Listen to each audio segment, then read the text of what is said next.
Assalamu alaikum fam, hope you're doing fantastic. We're continuing our reading of Shakespeare's Tragedy of Caesar, and I've read a lot of Shakespeare, absolutely love him, brilliant man. Let's continue. We are in Scene 3, Act 1.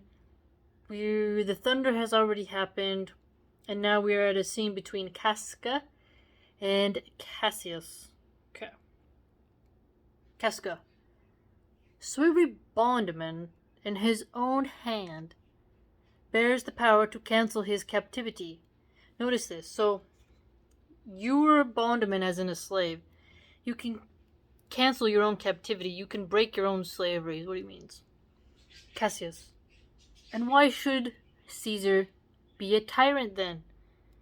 Poor man, I know he would not be a wolf, but that he sees the Romans are but sheep. He were no lion, were not Romans' hands. Those that with haste will make a mighty fire, begin it with weak straws.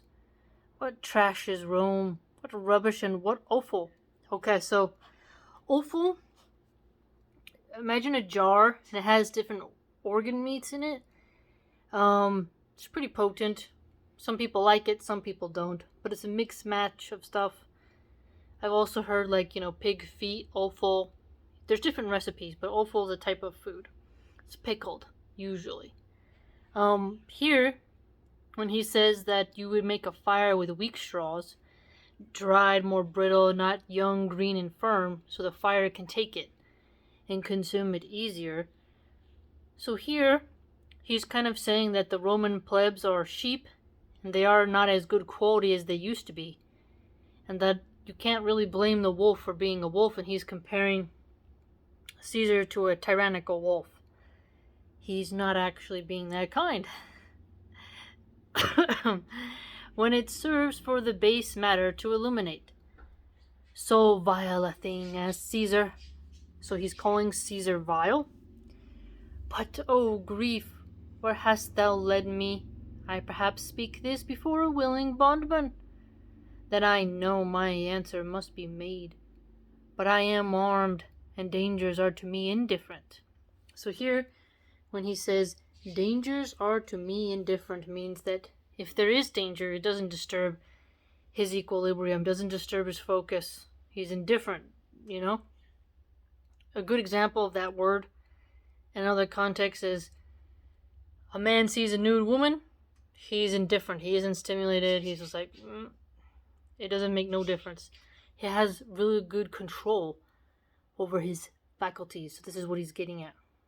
But I am armed. So you see that.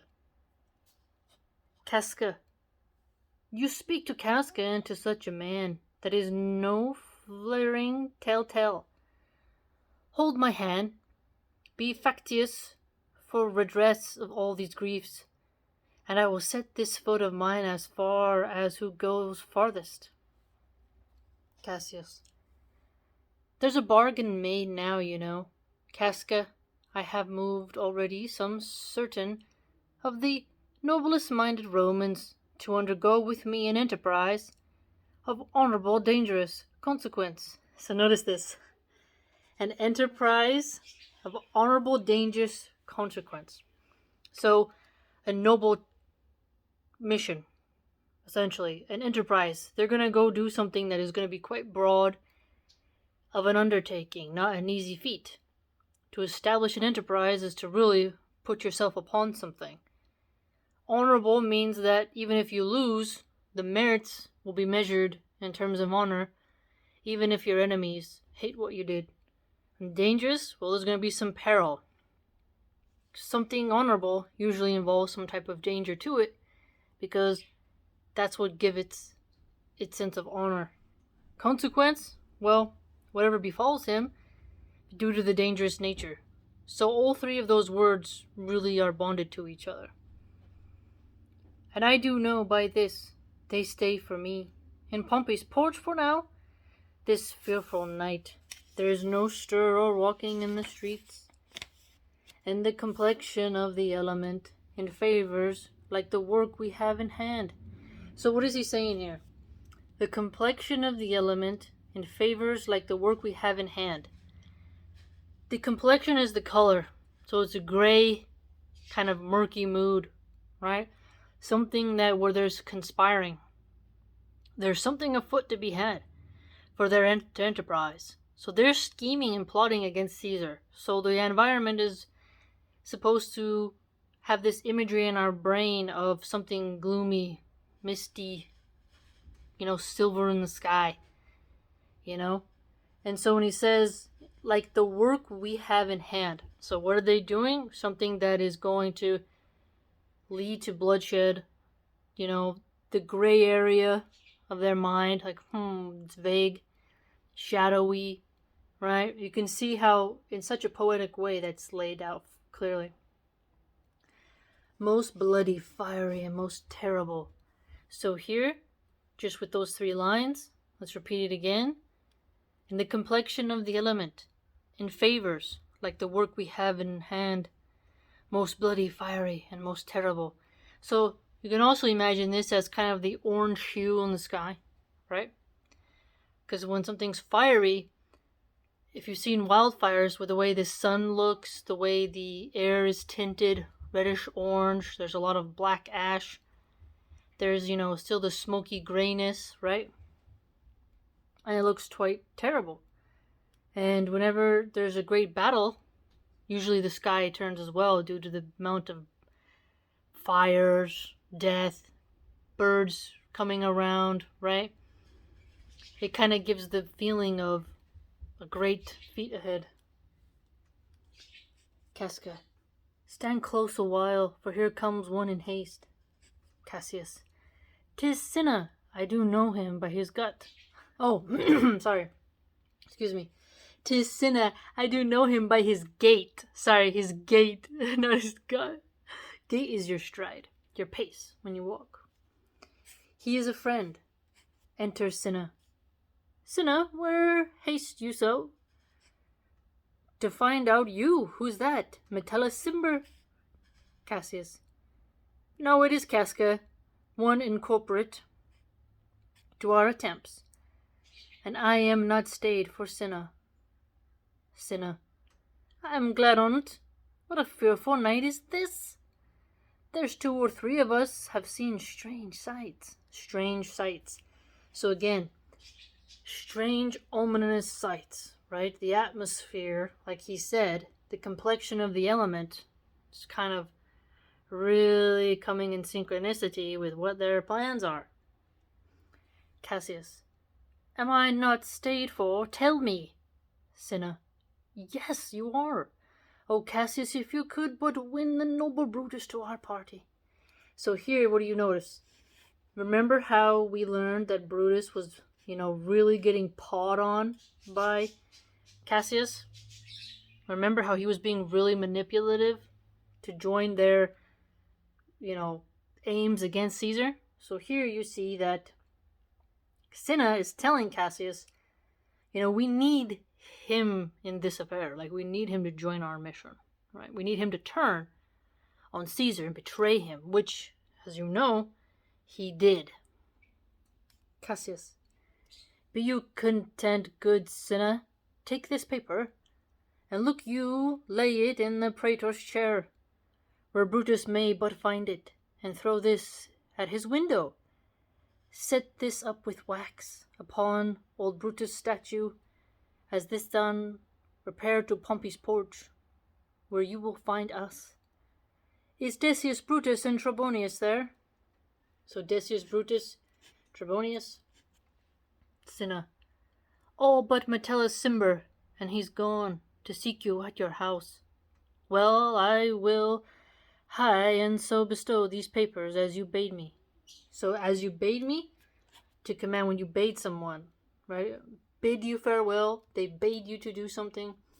One of the great benefits of Caesar, of Shakespeare, is learning the command of really proper English.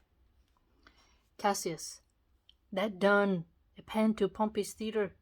Come, Casca, you and I will yet eerie day see Brutus at his house. 3 parts of him is ours already, and the man enter upon the next encounter yields him ours. Now, did you catch that? Did you catch that? So remember, Cinna was telling Cassius to bring noble over to their noble party. As you know, what did they say that their thing was? Most bloody, fiery, and most terrible. So one says that their cause is something perilous, that the complexion of the element represents their aims, yet in their speech they say it's something, noble, and we know it's not. So Cassius here says that 3 parts of him is already ours. So they're saying that they've already got inside the head of Brutus, right? Think of a fraction. Like they've already got part of him that got his attention. If one more person goes, he'll yield, right? Yield is in not put up a fight. No longer push off that affair. So it's very manipulative language, see? And so eerie day, this again with the environment, really gets our minds thinking, doesn't it? Casca, oh, he sits high in all the people's hearts, and that which would appear offense in us, his countenance, like the richest alchemy, will change to virtue and worthiness. So here, what is he telling you? Will change virtue and to worthiness. Okay? Richest alchemy. What is alchemy? It's something where it's like an ancient science that was supposed to make base metals into gold. It's sort of changing one thing to the other. So he's saying, if it's just us who go against Caesar, we won't get much love. But if we get Brutus, because he's in the people's hearts, he's revered, well, then it'll make our cause more golden. You see? Very smart. So they're perceptive of how they look on their own, betraying Caesar, and how they'll be more favored upon if Brutus joins them. Okay? So Brutus is going to be their ingredient in their alchemical scenario, right? Cassius, him and his worth, and our great need of him. You have right well conceited. Let us go, for it is after midnight, an eerie day. We will awake him and be sure of him. Exit. So see this?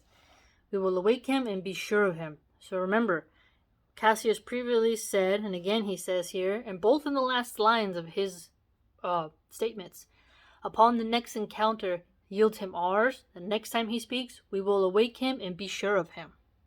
So he's speaking very authoritatively on making him join the party of Pompey, against Caesar, right? So they're very focused in breaking away their alliance and friendship. Brutus and Caesar were allies. Brutus is younger, traditionally, than Caesar.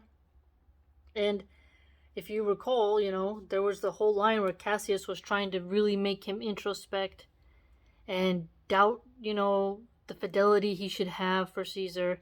And when he says here, Cassius, that they have 3 parts of him, so the constant waves of manipulation has worked out in their favor. So, very, very interesting. That is the end of Act 1, Scene 3. The next parts we do, we will be in Act 2, Scene 1. So, quite brilliant. You can see how the writing style of Caesar Shakespeare is awesome, man. So, hope you have a good day.